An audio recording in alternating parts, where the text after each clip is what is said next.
나도 예쁘고 너도 예쁘다. 한 권 이어듣기. 말씀으로 새로 나는 신나는 인생. 윤영란 지음, 박인숙 정리. 낭독 강소영 마리아 수녀. 추천글. 요즘은 노인 문제를 거론하지 않는 사회 분야가 없을 만큼 노인 문제는 국내와 해외를 막론하고 사회의 중요한 쟁점입니다. 늘어난 평균 수명으로 인해 생기는 노인 취업 문제, 연금 문제 등은 노년기의 육체적 쇠약에 따른 어려움을 어찌 보면 더욱 힘겹게 하는지도 모릅니다. 그러나 노년은 인생의 정리기로서 살아온 나날들을 돌아보며 보람을 누려야 마땅하고 또 쌓아온 지혜로 젊은이들에게 빛이 되어야 하는 시기가 아닐까요? 우리 사회 안에는 이런 문제점을 해결하려는 다양한 움직임이 있습니다. 각 동네마다 있는 노인정, 각 구의 구민회관에서 마련하는 노래교실 같은 프로그램, 청춘극장처럼 노인을 대상으로 하는 영화관 운영 등이 그 예입니다. 이처럼 예전에는 주로 건강 문제에 치중하는 편이었다면 요즘은 노인의 전인적 발전 쪽으로 방향이 옮겨졌습니다. 그러나 인간의 모든 문제가 외적 조건만 바뀌면 다 해결되지 않는 법입니다. 인간의 중심이라 할 마음이야말로 참된 모든 것들을 받아들일 수 있고 또 그것들이 뿌리 내리는 곳이기에 근본적이고 지속적인 해법은 바로 마음에서 찾아야 할 것입니다. 특히 하느님 말씀의 씨앗이 싹트고 꽃 피고 열매 맺는 자리가 이 마음이기 때문입니다. 바오로 딸 성경학교에서는 어르신 성경 공부 사도직을 통해 바로 이런 아쉬움을 해결하려 노력하고 있습니다. 윤영란 일마수녀는 전국 방방곡곡을 다니며 새로 나는 성경 공부 교재를 매개로 어르신들께 하느님 말씀에 농사를 짓고 있습니다. 이 책은 그 과정에서 겪은 체험담으로써 하느님의 말씀이 어르신들의 마음을 어떻게 사로잡고 어떻게 바꾸어 놓는지 잘 보여줍니다. 재미있는 것은 어르신뿐 아니라 강의를 하는 일마수녀 자신과 말씀의 봉사자로 어르신들을 돕는 말씀 봉사자들도 변화를 체험한다는 점입니다. 이처럼 내 입에서 나가는 나의 말도 나에게 헛되이 돌아오지 않고 반드시 내가 뜻하는 바를 이루며 내가 내린 사명을 완수하고야 만다. 라는 예언자의 말씀이 눈앞에서 실현됨을 보고 느끼지 않을 수 없습니다. 노년이 될 때까지 마음 깊이에서 주님의 빛을 만나길 기다려온 분노나 상처들이 성경 공부를 통해 해소되는 어르신들의 이야기는 어르신들만의 이야기라고 치부하기엔 너무나 절절하고 눈물겹습니다. 하느님 말씀 공부는 이처럼 가르치는 사람과 배우는 사람, 봉사하는 사람과 봉사를 받는 사람의 마음을 서로 통하게 하고 나누게 하고 변화하게 하는 힘을 갖고 있습니다. 아무쪼록 어르신을 포함하여 이 책을 읽는 많은 독자들이 삶의 소중함을 느끼고 말씀을 통해 보람 있는 삶을 사시는 계기가 되길 바랍니다. 그리하여 하느님의 말씀을 통하여 새로 태어나는 행복과 기쁨을 맛보는 축복을 함께 누릴 수 있다면 더 바랄 것이 없겠습니다. 2012년 2월 27일 천주교 안동교구장 권혁주 요한 크리소스토모 주교. 들어가며. 누구나 나이 들면 자연스레 몸이 약해져 체력이 떨어지고 정신이 흐릿해지며 경제력도 줄어듭니다. 이처럼 여러 가지 상태가 변화되는 것을 미리 경험하고 나서 노년으로 접어드는 사람은 아무도 없습니다. 누구한테나 노년은 미경험의 상태에서 맞이하는 생의 한 단계입니다. 만일 당신이 얼마인지 모를 남은 날을 꼽으면서 무기력하고 존재감 없이 하루하루를 채워간다면 얼마나 안타까운 일이겠습니까? 반대로 언제 떠나더라도 아쉬움 없이 생을 마감할 수 있도록 무언가 할 수 있다는 희망을 품고 하루하루를 보람차게 가꾼다면 얼마나 좋겠습니까? 그렇게 할 수 있도록 힘을 불어넣는 것이 중요합니다. 바로 꿈꾸는 노년이지요. 기억력이 좀 떨어졌을지라도 자신의 힘으로 움직일 수 있을 때, 성당 노인대학에 다닐 수 있을 때, 60년에서 80여 년 살아온 지난 날을 돌이켜보며 삶을 회고하는 기회를 갖는 것이 그래서 꼭 필요합니다. 살아오면서 어려운 고비를 만나 낙담하고 아쉬움도 많았지만 나름대로 최선을 다했다. 아름다운 날들이었구나 하며 행복감에 젖을 수 있다면 최선입니다. 가족이나 주변 사람과 맺은 관계에서 생긴 온갖 응어리로 마음의 짐이 무겁다면 꼬인 실타래를 풀도록 실마리를 찾아야 합니다. 용서를 청하고 용서를 함으로써 무거운 짐을 내려놓고 남은 생도 아름답게 보낼 수 있도록 평화를 얻어야 합니다. 그래야 아름다운 인생입니다. 교회 울타리 안에서 아름다운 인생을 가꿔가는 바탕은 하느님과의 진솔한 만남이고 만남의 밑거름은 성경 공부입니다. 성당에 다니시는 어르신들 가운데 성경을 체계적으로 공부한 분은 적습니다. 하느님과 예수님과 성모님이 계시다는 것이 교리 지식의 전부인 분도 없지 않습니다. 지난 10여 년 동안 어르신 성경 공부 사도직을 통해 저는 아름다운 모습으로 변화되는 어르신들을 참 많이 배웠습니다. 또 자신이 어떻게 달라지게 되었는지, 얼마나 행복해졌는지 이야기하는 어르신 옆에서 나도 저렇게 해봤으면 부러운 눈길을 보내는 분들도 많이 배웠습니다. 말씀이 어르신들을 움직여주시는 가슴 벅찬 체험을 많이 했습니다. 신명나는 성경 공부 덕분이지요.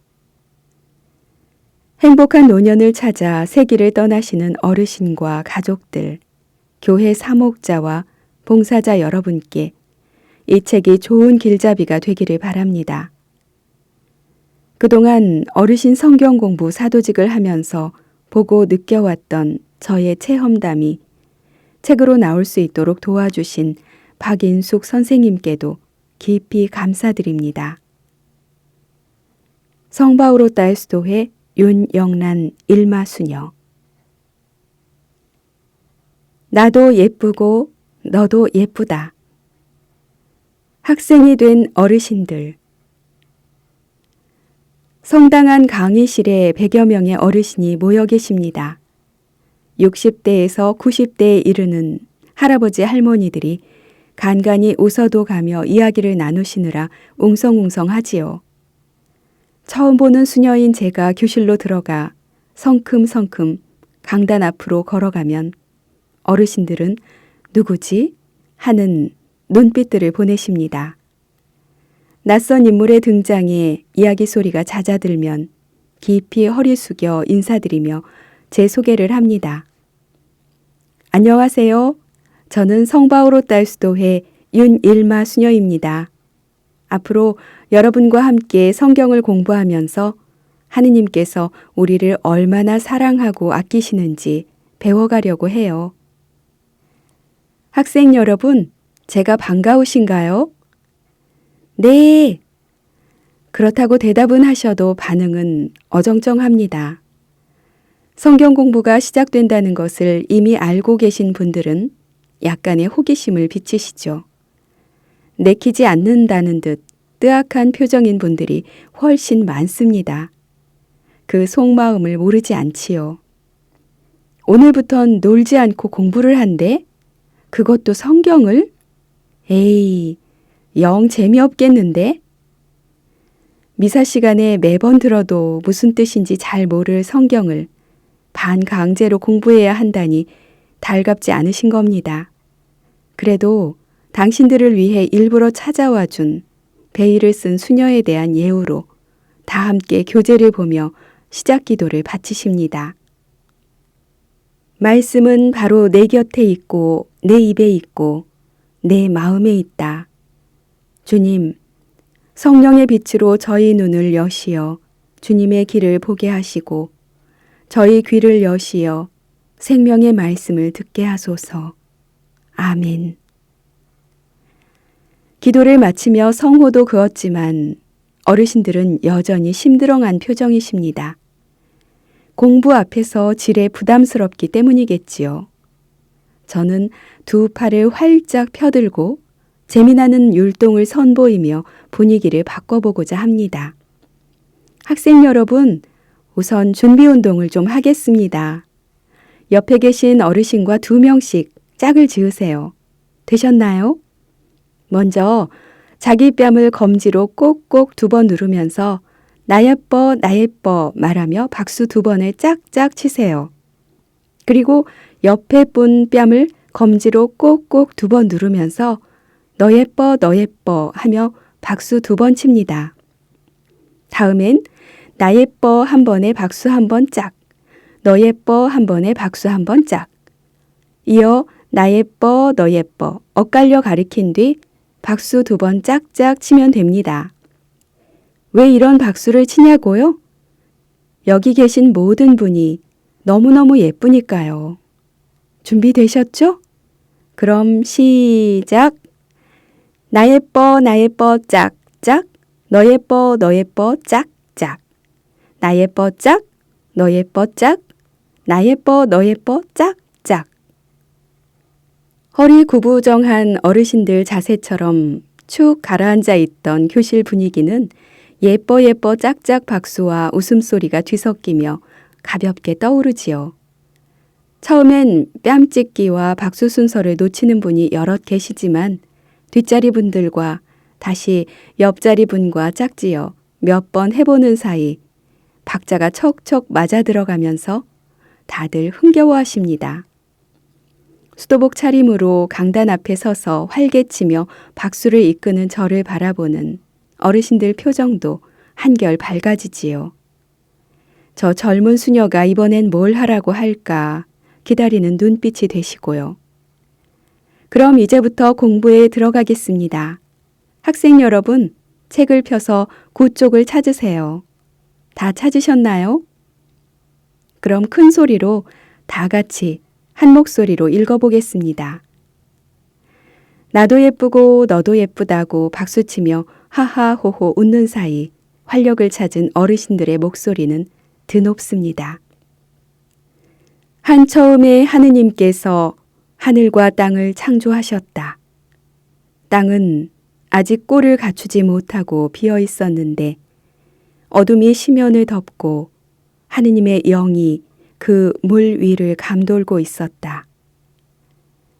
하느님의 모습으로 사람을 창조하시되 남자와 여자로 그들을 창조하셨다. 주 하느님께서 흙의 먼지로 사람을 빚으시고 그 코에 생명의 숨을 불어넣으시니 사람이 생명체가 되었다. 이 문장은 새로 나는 성경 공부 교재 첫머리에 실린 창세기 1장에서 2장의 요약입니다. 앞으로 어르신들께서 배워나갈 성경의 첫 권, 창세기 앞부분의 핵심이지요. 저는 이 교재를 이용해 어르신들이 재미있고 신명나게 성경을 공부할 수 있도록 도와드리는 수녀입니다. 전국 각 교구에 있는 여러 성당을 찾아다니며 어르신들을 만나고 있지요. 새로 나는 성경 공부 책을 혼자 보면서 공부해도 하느님의 사랑과 예수님께서 가르쳐 주신 생명의 말씀을 차근차근 배울 수 있어요. 그러나 책을 읽어나가는 식의 공부로는 가슴을 적시는 감동에 이르기가 쉽지 않지요. 이해가 안 되는 부분이나 궁금증도 풀 수 없어 중도에 그만두기 십상이고요. 요즘 대부분의 성당에서는 노인대학, 실버 아카데미 같은 이름으로 어르신 사목을 하지요.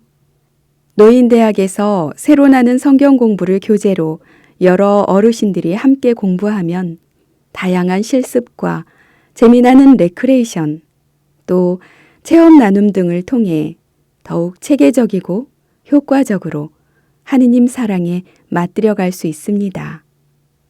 하느님 사랑을 깊이 느끼면 신앙생활도 생동감 있게 더 잘할 수 있지요.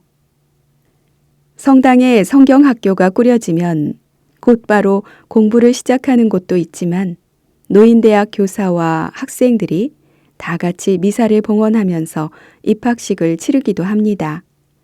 교가를 부르고 학생 대표가 제단 앞에 나와 선서도 하지요. 대개 본당 주임 신부님이 교장 선생님이 되시고 원장 수녀님은 교감 선생님을 맡아 성경학교 운영에 필요한 행정, 재정적 도움을 주십니다. 마음만 있으면 배울 수 있어요. 성당 노인 프로그램에 참석하는 어르신들은 대개 손자, 손녀들이 이미 결혼했을 만큼 연세가 많으십니다. 하지만 새로 나는 성경 공부에서는 아무리 나이가 많으셔도 다 똑같은 학생으로 대해요. 어르신들께서 이 학생 대접을 아주 좋아하시지요. 수십 년 세월을 훌쩍 뛰어넘어 그 옛날 어린 시절로 돌아간 것 같아 신이 나고 재미도 있나 봐요. 여러분은 이제 누군지 아세요? 누구 할머니, 할아버지가 아니라 어르신 성경학교 학생이에요. 학생. 이제부터는 서로 안젤라 자매, 베드로 형제라고 부르지 마시고 안젤라 학생, 베드로 학생으로 부르셔야 돼요. 아셨죠? 네, 선생님. 그동안 노인대학에서 접하던 것과는 아주 다른 내용인 만큼 어르신들 대부분이 성경학교에 흥미를 보이십니다. 간혹 아주 특별한 반가움을 표하는 분들도 계시지요. 새바람 쌀쌀한 3월 초에 경기도 구리시의 한 본당에서 성경학교가 열렸어요.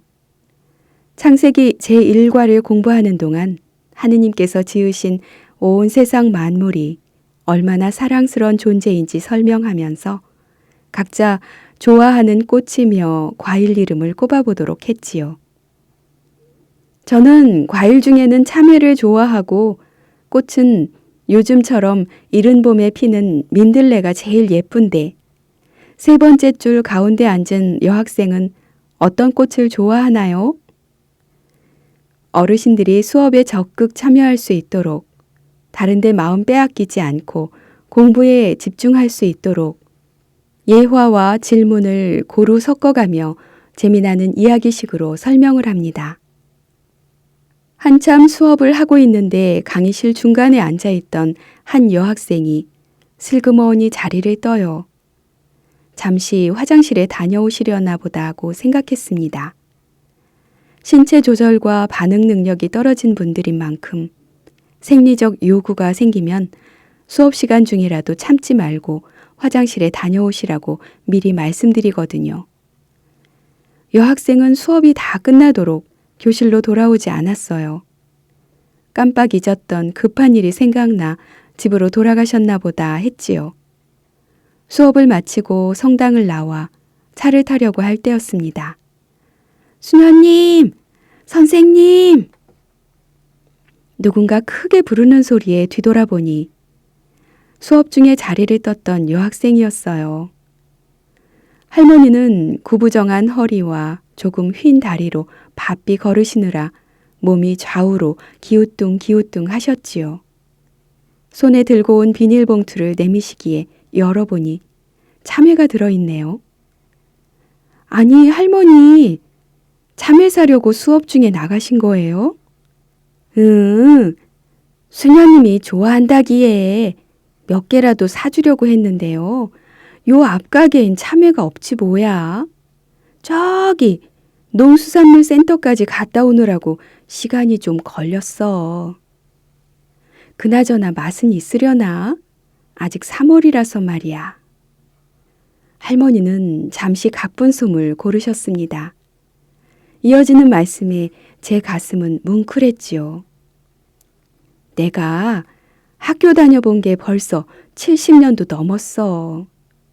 보통 학교 조금 다니다 말았거든. 이번에 다시 학생이 되니까 얼마나 기분이 좋고 또 고마운지 몰라. 감사히 배울 테니 잘 가르쳐줘. 할머니의 희망과 정성이 깃든 그 참외를 수도원으로 가져와 수녀님들과 나눠 먹었습니다. 꿀맛이었지요. 첫날 수업에서는 중간 휴식 시간에 따로 할 일이 있어요. 학생들을 12에서 16명씩 나눠 야곱반, 모세반 등 반을 만들고 반장도 뽑는 겁니다.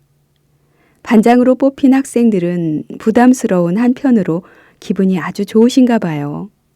반짝반짝 빛나는 얼굴로 은근히 자랑을 하십니다. 선생님, 저 반장 됐어요. 앞으로 뭘 어떻게 하면 돼요? 반장이라는 책무 앞에서 힘이 솟아나는 거지요. 나이 많다고 뒷방 어르신 대접만 받다가 능력을 발휘할 기회를 만났기 때문이겠지요. 눈가에는 긴장이 어렸어도 입가엔 웃음 가득 좋아하는 기색이 역력하십니다.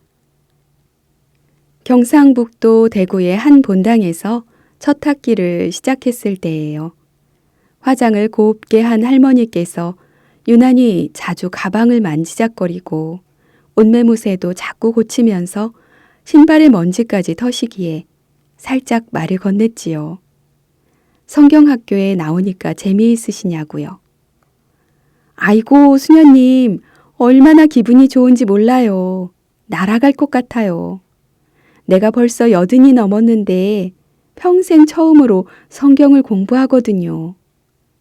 글은 못 배웠어도 언제고 꼭 한번 성경을 공부하고 싶었는데 하느님께서 소원을 풀어주셨지 뭐예요. 남들은 내가 그저 어지간히 산다는 것밖에 이런 속사정 몰라요. 이제 성경학교에 다니게 됐으니 뭐든지 다 열심히 배울게요. 어르신들 가운데 특히 여학생 중에 글을 모르는 분들이 가끔 계십니다. 일제강점기와 광복, 그리고 6.25 전쟁으로 인한 가난 속에서 미처 배움의 기회를 갖지 못한 분들이죠.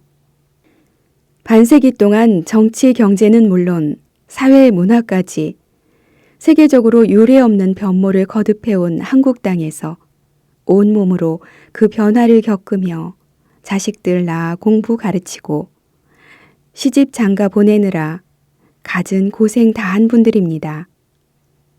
성경을 공부하고 싶어도 글을 몰라서 배우지 못했던 분들의 심정은 하느님만 아실 거예요. 성당 복도에서 성경 공부 신청서를 나눠주며 옷소매를 잡아 끌어도 마음만 간절할 뿐 발길을 돌려야 했겠지요.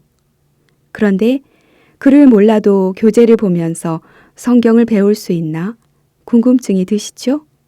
새로 나는 성경 공부는 글을 몰라도 하느님 말씀을 쉽고 재미나게 배울 수 있도록 꾸며졌어요. 그 비법은 차차 알려드리겠습니다. 다른 한편으로 신앙생활 전반에 대한 어르신들의 지식은 아주 초보적인 경우가 꽤 있어요. 알고 계신 가톨릭 교리가 하느님과 예수님과 성모님이 계시다는 것이 전부라고 해도 과언이 아닐 때가 종종 있지요. 하느님께 드리는 제사, 곧 미사가 최고의 기도라는 것을 모르기에 미사 시간에 묵주기도를 바치는 분도 계시고요. 도시에 살건 농촌에 살건 학력이 길건 짧건 별다른 차이가 없음을 여러 번 보고 듣고 느꼈습니다. 어르신 성경학교에서는 학력이 있으면 있는 대로, 없으면 없는 대로, 마음만 있으면 누구나 아무 차별 없이 하느님 말씀을 오롯이 배워갈 수 있어요. 하느님의 사랑과 기본적인 교리를 반듯하게 익히면 신앙의 비추임 속에서 남은 생에 보람되게 살며 하늘나라로 떠날 때도 큰 도움을 받을 수 있습니다. 그렇게 할 수 있도록 도와드리는 것이 그분들의 헌신으로 자라난 우리들의 도리이자 사명일 겁니다. 소통의 즐거움. 21세기 요즘 세상에서 소통의 주된 통로는 정보통신기기지요. 어린아이들은 영어를 전혀 몰라도 서너 살만 되면 스스럼 없이 컴퓨터나 휴대전화를 만집니다. 겁 없이 이것저것 누르면서 좋아하는 것을 곧잘 찾아내 즐기지요. 대부분의 어르신들은 그 반대입니다. 컴퓨터를 하려면 타자기처럼 글자판을 익히고 마우스도 움직여야 하는데 아무리 연습을 해도 이게 잘 안 되지요. 작동이 서툰 데다 시스템에 대한 이해도 없으니 지레 겁을 먹고 이용을 포기하십니다. 그러니 어르신들한테는 전 세계 사람들과 공짜로 편지와 영상을 주고받는 인터넷도, 스마트폰으로 정보를 검색하는 것도 완전히 다른 세상 이야기일 뿐이죠. 그래서 분명 이 시대를 살기는 하되 이 시대에 속하지 않는 것처럼 지내시는 분들이 상당히 많습니다. 인터넷이며 휴대전화 사용법을 모르고 게임이나 연예인, 또 하루가 다르게 쏟아져 나오는 유행어를 알아듣지 못하는 할머니, 할아버지를 한 집에서 같이 사는 손자, 손녀들도 마치 외계인 대하듯 합니다. 하지만 소통의 방법이 인터넷과 유행어 속에만 있는 건 아니지요. 어르신 성경학교를 운영하는 한 본당에서는 교장 신부님이 한 달에 한 번씩 수업에 참석해서 학생들의 숙제장을 검사해 주셨어요. 숙제는 하나도 어렵지 않아요. 교재에 들어있는 밑그림에 색칠을 해오는 정도니까요. 신부님은 빨간색 사인펜으로 참 잘했어요 라고 쓰고 점수를 매겨주셨어요. 답이 틀리고 맞는지를 확인하는 게 아니라 격려해 드리려는 검사인지라 대부분 높은 점수를 주셨지요. 한 여학생이 신부님한테 95점을 받자 너무너무 기분이 좋으셨나 봐요. 손자, 손녀에게 자랑하려고 숙제장을 가방에 넣지도 않고 95점 받은 페이지에 손가락을 끼운 채 집으로 가셨대요. 그리고 컴퓨터 앞에 바짝 붙어 있는 손주들에게 이렇게 말했다지요. 얘들아, 작은애 너 오늘 받아쓰기 몇 점 받았어? 큰애는 산수시험 잘 봤니? 이것 봐라. 난 95점 받았단다. 평소 학교에 잘 갔다 왔냐고 물으면 고개만 끄덕이고 저희들 방에 들어가 버리던 손주들이 뭐? 하는 얼굴로 다가오더랍니다. 검사라도 하듯 숙제장을 살핀 아이들은 믿을 수 없다는 듯 한마디씩 했대요. 진짜네? 우와, 우리 할머니 공부 잘한다. 다음 주가 되자 손주들은 성당에서 돌아오는 할머니에게 먼저 묻더래요. 할머니, 오늘은 몇 점 받았어요? 오늘은 선생님이 도장만 찍어주셨어. 다음 달에 신부님이 또 점수 매겨주면 그때 알려줄게. 점수에 대한 손주들의 관심을 눈치챈 할머니는 작은 꾀를 냈지요. 얘들아, 이거 이번 주 색칠 숙제야. 나한텐 좀 어려워서 그러는데 너희들이 해주겠니? 점수 잘 받으면 할머니가 피자 사줄게. 손주들은 신이 나서 할머니의 색칠 숙제를 대신 해줬다고 합니다. 그렇게 몇 번 숙제를 해주다가 내용이 궁금한지 아이들이 질문을 하더래요. 할머니도 배운 대로 아는 대로 가르쳐 주다가 자연스레 다 같이 성경 공부를 하게 됐다지요. 할머니와 손주들이 머리를 맞대고 함께 성경을 공부하니 아들 며느리가 얼마나 좋아했을까요? 어르신들이 성경학교에 나오시면 이렇게 공부하는 즐거움과 보람 속에서 재미나게 몇 시간을 금세 보낼 수 있습니다. 적어도 1시간은 하느님 말씀에 대해 집중적으로 들으며 새로운 깨우침의 기회를 갖지요. 사이사이 게임과 율동을 즐기며 박장대소도 하고요. 나눔 시간엔 각자 짐스런 마음의 고민을 털어놓고 다른 사람의 걱정과 해결 사례를 들으면서 참고할 자료도 얻습니다. 사정이 허락하는 본당에서는 봉사자들이 점심도 지어드림으로 외식하는 기분도 낼 수 있어요. 수업이 끝난 뒤 마음 맞는 분들끼리 삼삼오오 모여 기도 바치고 담소를 나눌 수도 있고요. 집에 돌아가면 숙제하고 성경 읽으면서 자신만의 시간을 가꿀 수 있지요. 저는 기회 닿는 대로 어르신들한테 집안일을 좀 하시라고 당부합니다. 신나게 레크레이션을 마치고 나서 흥이 올랐을 때를 택하죠. 학생들, 지금 기분이 아주 좋죠? 흥겹게 움직이고 나니 몸도 마음도 개운하고요. 이 좋은 기분을 집에까지 잘 갖고 가서 가족들과 나누면 더 좋겠지요?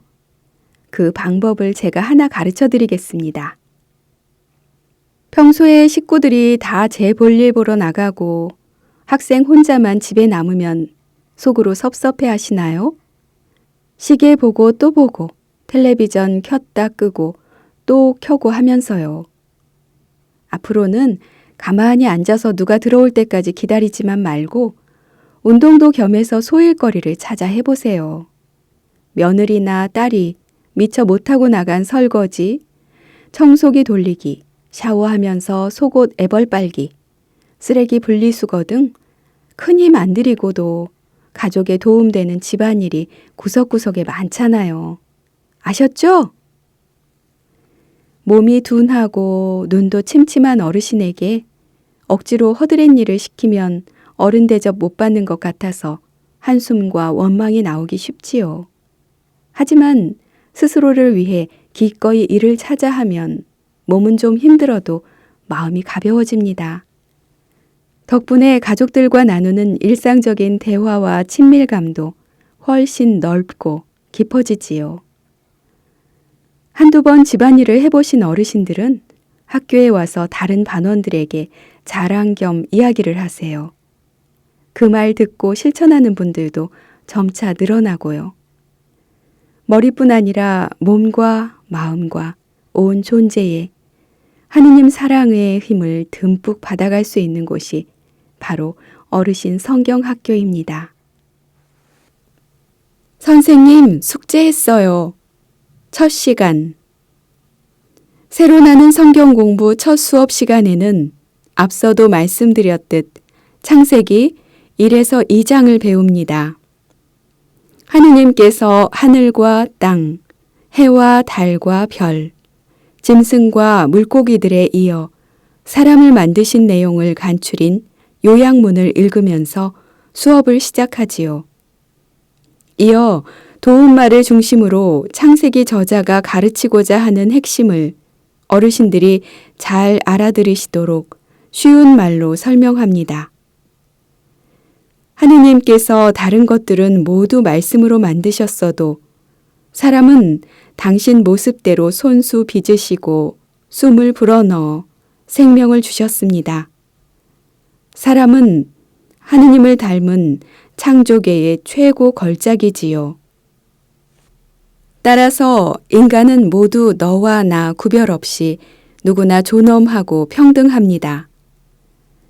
하느님께서는 사람은 물론 만물을 지으실 때마다 보시니 참 좋다고 하셨어요. 학생들도 손자들을 만날 때, 또 길에서 아이들과 마주치면 참 예쁘다며 웃으시지요? 잠시 설명을 멈추고 이렇게 여쭈면 어르신들은 순진한 학생의 눈망울로 합창하듯 외치십니다. 네, 그럼요. 하느님께서는 우리들을 아주 소중하고 귀한 존재로 이 세상에 태어나게 하셨어요.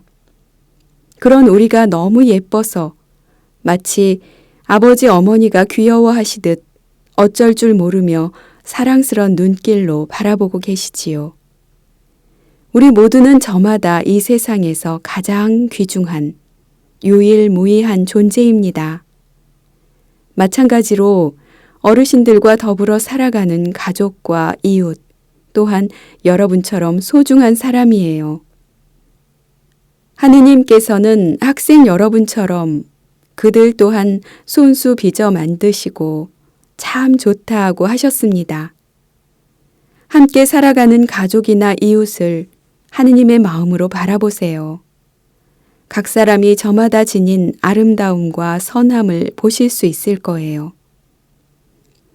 하느님이 지으신 멋진 산과 바다 중에서 꼭 가보고 싶은 곳 등 간단한 질문과 재미나는 이야기를 짬짬이 섞으며 수업을 진행합니다. 설명을 마치면 각자 마음속에서 질문해 보도록 잠시 시간을 들인 뒤 발표를 하는 나눔 단계로 넘어가지요. 구약편 제1과에서는 각자가 지닌 고유한 장점에 머무르도록 합니다. 스스로 자신 있게 내세울 것, 자랑스러운 부분, 최고라고 여겨지는 것이 뭔지 두루 살펴보도록 하지요. 나눔에 이어 색칠하기까지 첫 과의 공부가 순서대로 다 진행되면 어르신들 마음을 어루만져 드리고자 애쓰며 마무리를 합니다. 학생 여러분, 여러분 모두 지금까지 최선을 다해 살아오셨습니다. 행복한 때도 있었고, 괴롭고, 고통스러워 죽을 만큼 힘든 때도 있었을 거예요.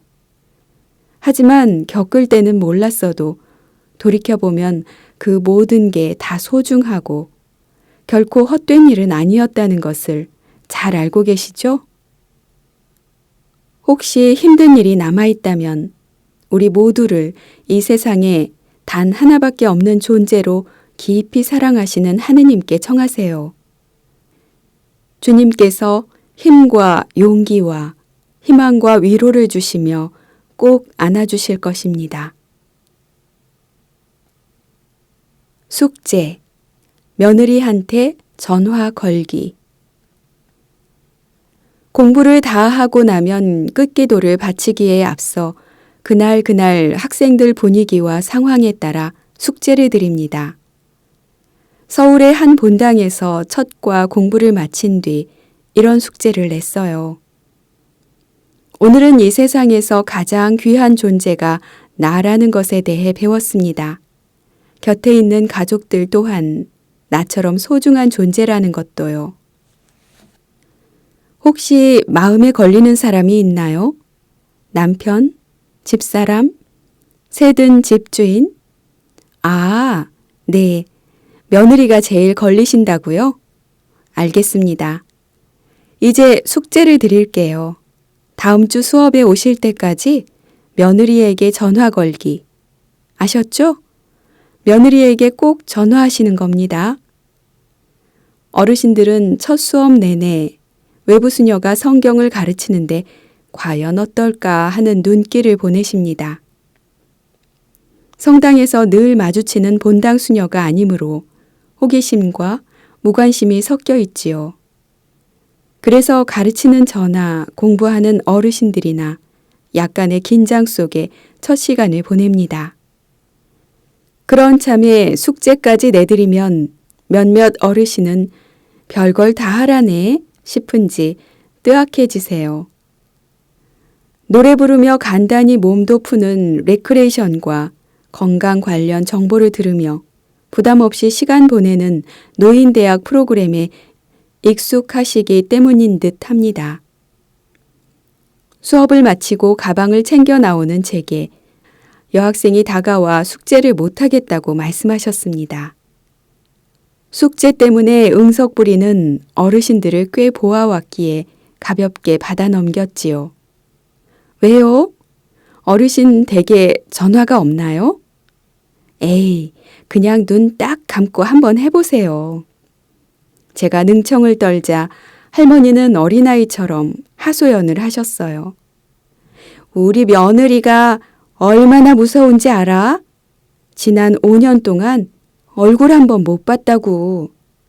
그런데 내가 어떻게 전화를 해? 며느리가 무서워 전화를 못하겠다는 할머니 얼굴은 금방이라도 울음을 터뜨릴 것처럼 일그러지셨어요. 어떻게든 숙제를 할 수 있도록 도와드려야겠기에 요령을 가르쳐 드렸습니다. 할머니, 제가 시키는 대로 하실래요? 있잖아요. 일단 며느리한테 전화를 거세요.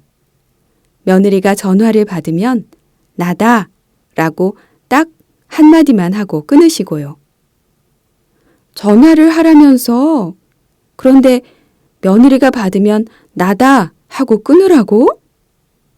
네, 끊고 나서 좀 기다려보세요.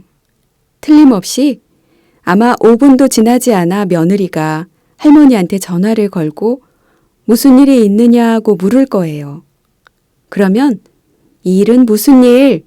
숙제하느라고 이렇게 말하고 다시 끊으세요. 거기까지가 숙제예요.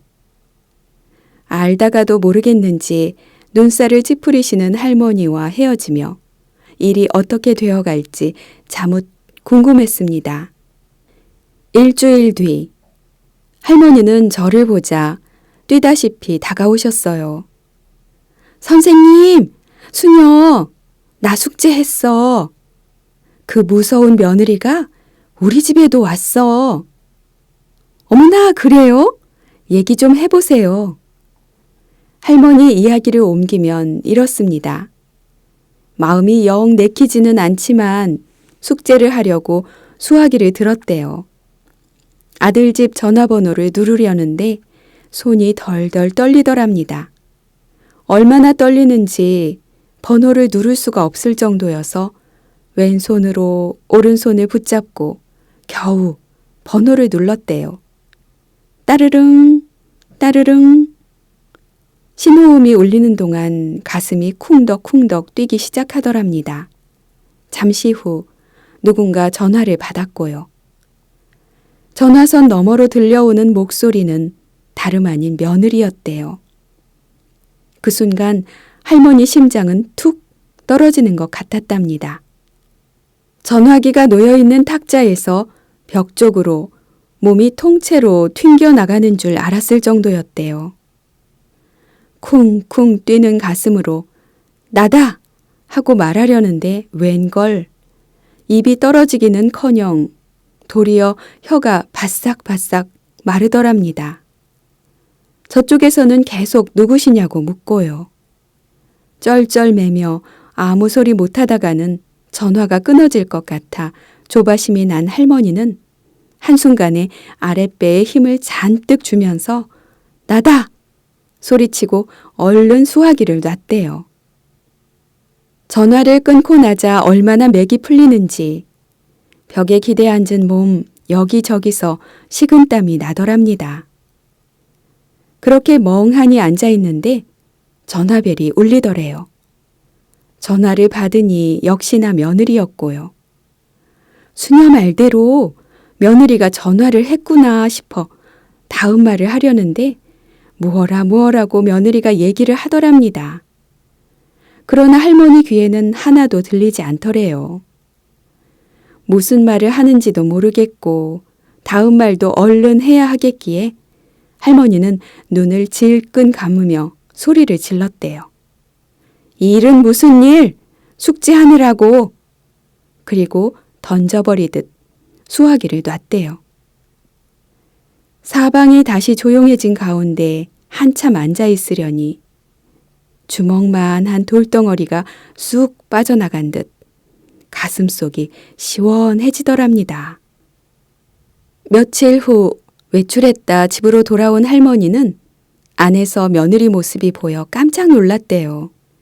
갑자기 온몸이 얼어붙고 발도 땅에 착 달라붙어 떨어지지 않았답니다.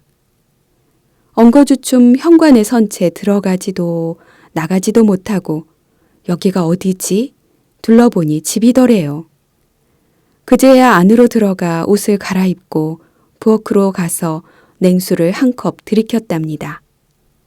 그런 할머니를 며느리가 종종 걸음으로 따라다니더래요. 이리 가면 이리 따라오고 저리 가면 저리 쫓아오고요. 말 없이 뒤를 따르는 며느리가 부담스러워 할머니는 화장실로 들어가 문을 걸어 잠근 뒤 딱 한마디 하셨답니다. 가! 한참 동안 화장실에 있자 밖이 조용해지더래요. 살며시 나와보니 며느리는 돌아가고 없었다고요. 저는 웃으면서 숙제 너무 잘하셨다고 큰 칭찬을 해드렸습니다. 다시 일주일 뒤 할머니께서 저를 보자 반가운 듯 외치셨어요. 선생님, 수녀님, 또 왔어, 또 왔어. 며느리가 우리 집에 또 왔어. 며느리가 무섭다고 울상을 짓던 게 언제인가 싶게 할머니 얼굴은 발그레 상기돼 있었어요. 무슨 이야기를 하실지 저도 무척 궁금했지요. 어느 날 집에 들어가니까 며느리가 또 와 있는데 이번에는 집안 여기저기 정리를 좀 해놨더라고. 내가 성경 공부하느라고 안방에 교자상을 펴놨거든. 그 위에 성경책이며 교재랑 색연필이 흩어져 있었는데 그것도 가지런히 정리해 놓고. 그런데 며느리가 나한테 묻는 거야. 어머니, 무슨 학교 다니세요? 라고. 그래서 내가 그동안 배운 창세기며 색칠하기랑 실천하기까지 수녀님이 성당에서 가르쳐주는 성경 공부가 얼마나 재미있는지 다 얘기해줬지. 5년 동안 서로 얼굴을 보지 않고 지낼 만큼 사이가 좋지 않았던 시어머니와 며느리가 성경 공부를 화제로 묻고 대답하면서 이야기를 나눈 겁니다. 시멘트 벽처럼 꽉 막혀있던 고부간의 대화가 전화 걸기 숙제 한 번으로 시원하게 트였다니 얼마나 기쁜 일인지요. 그댁에 무슨 사연이 있었는지 묻지 않고 할머니도 말씀하지 않았지만 하느님께서 두 분에게 큰일을 하셨음은 쉽게 알 수 있었습니다. 몇 주 뒤 나눔 시간에 그 여학생은 며느리를 칭찬하며 주위에 자랑을 하셨어요. 성경 공부 상위에 예쁜 선물 상자가 놓여 있기에 풀어보니 색연필 세트가 들어 있었다고요. 색연필을 칠한 뒤 종이에 물을 조금 묻혀주면 젖은 종이가 마르면서 수채화 물감을 칠한 듯 멋진 색감으로 변하는 색연필이었답니다. 학생들, 이거 우리 며느리가 나한테 선물한 색연필이야. 참 멋지고 우리 며느리도 착하지. 수녀 선생님이 시키는 대로 숙제를 했더니 이렇게 좋은 선물을 받았지 뭐야. 다들 미루지 말고 숙제 잘들 하자고요. 시작이 곧 마침이 되는 신비. 어르신 학생들과 성경 공부를 하다 보면 절로 신명이 납니다. 수업에 집중을 하는 듯 마는 듯 해도 한 주일, 두 주일 시간이 흐르면서 어르신들이 조금씩 달라지는 것을 확연히 느낄 수 있어요. 우선 네 또는 아니요 대답하는 소리가 점점 크고 우렁차져요. 무기력하던 얼굴에 환한 기운이 돌지요. 발표할 때도 앞을 다투고 색칠할 때 손놀림도 빨라지십니다. 성경 공부가 만들어내는 활기찬 변화지요. 9월에 시작한 성경 공부가 어느새 넉 달이 지나 겨울방학이 다가왔습니다. 한 학기를 마감하며 이런저런 당부를 드리고 있는데 교실 밖에서 한 중년 부인이 서성이고 있었어요. 화려한 모피 코트에 멋진 모자를 쓰고 화장도 짙게 한 차림새가 본당 신자는 아니고 멀리서 일부러 찾아온 사람 같았습니다. 혹시 할머니와 5년 동안 소식 없이 지냈다는 며느리일까 했던 짐작은 틀리지 않았어요. 학생들이 돌아간 뒤 저와 마주 앉은 그 며느님은 시어머니께 전화를 받던 날 소스라치게 놀랐다면서 이야기 시작부터 눈물을 비쳤습니다. 처음에는 좀 마음이 무거웠어도 연락 없이 지내는 횟수가 쌓여가면서 시어머니에 대해서는 아무 생각 없이 지냈어요. 명절이나 연말이 다가오면 찜찜하기는 해도 제가 뭘 어떻게 해볼 수도 없었으니까요. 어느 날 전화가 와서 받았더니 나다 하시는데 시어머님 목소리였지요. 갑작스런 전화에 깜짝 놀라 어머나 하는 순간 전화는 뚝 끊어지고요. 무슨 일이지 싶어 가슴이 철렁 내려앉으면서 두근두근 하는데 귓가에 어머님 목소리가 맴을 돌면서 눈앞이 노래지더라고요. 그러면서 오만 가지 생각이 머리를 스쳐요. 어머님이 우리 집 앞에 와 계시는 건지, 어디서 사고가 난 건지, 혹시 위독해서 병원에 계신 건지. 어쨌든 통화를 해봐야겠기에 부랴부랴 전화를 걸었지요. 다급하게 무슨 일이 있느냐고 묻자 이번에는 또 일은 무슨 일? 숙제하느라고 소리치더니 다시 뚝 끊으시고요. 얼마나 황망한지, 뭘 어떻게 해야 하는 건지. 소파에 앉은 채 한참 동안 덜덜 떨었어요. 잠시 이야기를 멈춘 며느님 눈가에서 굵은 눈물이 흘러내렸습니다. 짙은 눈화장을 지우며 검은색으로 변한 눈물이 책상 위로 뚝뚝 떨어져도 며느님은 개의치 않았어요. 소파에서 덜덜 떨다가 좀 진정이 되고 나자 며느님 마음속에서 무언가 스르르 녹아내리는 것 같았대요. 그 다음 며칠 동안 내내 망설였다고 합니다. 시어머니를 찾아뵐까 말까, 가면 무슨 말을 건넬까, 어떤 선물을 사나, 오랫동안 왕래가 없었는데 먼저 전화를 주셨으니 찾아뵈어야 할 것 같은 부담감과 무섭고 떨리고 두려워서 피하고 싶은 마음이 내내 엇갈렸다고요. 어느 날 단단히 마음을 먹고 시댁으로 향했답니다. 시어머니도 자신을 보고 무척 놀라시는 듯 했다고요. 첫날엔 가! 라고 소리를 질러 어쩔 수 없이 그냥 돌아왔고요. 며칠 뒤 다시 시댁으로 가서 여기저기 집안 정리를 하다 보니 안방에 색연필이랑 성경책이 있어서 성경 공부를 하시나 보다고 짐작했답니다. 그래서 용기를 내 무슨 학교를 다니시냐고 물었더니 아주 반색을 하면서 책가방을 가져오시더래요.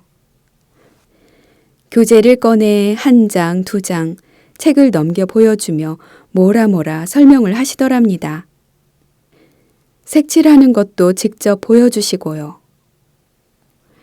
어머님은 열심히 설명을 하셔도 저는 그게 무슨 뜻인지 하나도 못 알아들었어요. 그런데 신이 나서 밝고 높은 목소리로 설명하시는 어머니가 어느 순간 마치 천사처럼 보이더라고요. 그런 느낌은 평생 처음이었어요. 색칠하기를 특히 좋아하시는 것 같아 요즘 새로 나온 고급 색연필을 사다 드렸지요. 요즘 저희는 서로 이것저것 챙겨주면서 그럭저럭 잘 지내요. 죄송하다거나 미안하다는 말은 피차 하지 않았어요. 그냥 새삼스레 그런 얘기 안 꺼내도 되니까요. 참 묘한 일도 다 있다. 이런 생각이 들 때마다 어머님이 자주 말씀하시던 수녀님께 감사드려야 할 것 같아 찾아왔습니다. 이야기를 마치며 며느님은 살짝 웃었습니다. 줄줄 흐르던 검정 눈물이 미소 지은 입술 끝에 걸리자 그제야 손수건을 꺼내 닦으셨지요. 너무나 흐뭇하고 감사해서 며느님의 두 손을 꼭 붙잡고 축복해 드렸습니다. 어머니에게 아들은 자신의 몸과 마음을 다 내준 분신이지요. 며느리에게 그 아들은 인생 여정을 한 몸처럼 걸어가는 동반자고요. 한 남자를 고리로 서로 때려야 뗄 수 없는 가족 관계를 맺은 고부간이 5년이나 왕래를 끊고 살았을 정도라면 얼마나 큰 상처가 있었을지 짐작하기 어렵지 않습니다. 그러니 며느리한테 전화를 걸라는 숙제를 받았을 때 할머니는 얼마나 부담스러우셨을까요? 애써 잊고 지냈던 며느리가 새삼스레 눈앞에 아른거리고 그럴수록 더 얄미워져서 숙제? 그까짓 것 안 하면 그만이지 뭐. 외면할 수도 있었을 겁니다. 그러나 할머니는 손을 덜덜 떨면서도 숙제를 하셨어요. 나도 예쁘지만 너도 예쁘다. 이 세상에서 가장 소중한 존재는 바로 나다. 마찬가지로 다른 사람들도 하느님의 사랑을 듬뿍 받는 고귀한 존재다. 수업 중에 들은 말이 떠오르면서 가슴 깊이 묻어두었던 아픈 상처, 며느리와 아들이 생각나 할머니 마음이 크게 흔들렸을지 모릅니다. 흔들리는 그 마음이 할머니의 몸도 전화기를 향해 움직이도록 했겠지요. 새로 나는 성경 공부는 구약편, 복음편, 그리고 사도행전, 요한묵시록편 등 모두 3권으로 구성되어 있어요. 첫 단계인 구약에서는 이스라엘 백성의 여정을 살피면서 우리 각자에게 역사하시는 하느님의 섭리를 만나는 데 초점을 둡니다. 신약 성경의 사복음을 다루는 복음편에서는 예수님의 생애와 말씀을 되새기며 신자들이 참 그리스도인이 될 수 있도록 격려하지요. 사도행전, 요한묵시록 편에서는 초대교회의 모습을 자세히 보면서 하느님을 이웃에게 전하는 삶을 살도록 이끕니다. 책만 읽는다면야 단 며칠 만에 끝낼 수 있지요. 그러나 마음속 깊이 하느님의 사랑을 체험하고 그 사랑을 자신의 것으로 만들어 나가는 어르신 성경 공부는 2년에서 4년의 시간이 필요합니다. 그 첫 발걸음인 구약 제1과의 전화 걸기 숙제가 한 할머니와 며느리에게 이토록 소중한 결실을 맺게 할 줄, 한 가족에게 전혀 새로운 나날을 선사할 줄 제가 어떻게 알았겠습니까? 시작이 반이라는 속담이 있지요. 그러나 주님께서는 어렵사리 내딛는 첫 걸음이 곧 마침일 수도 있다는 것을 뚜렷이 보여주셨습니다.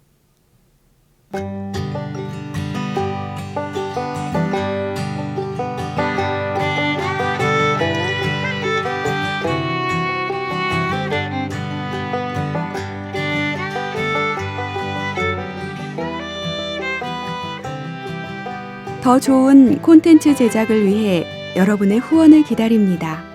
고맙습니다. 후원 문의는 더보기란을 참고해 주세요.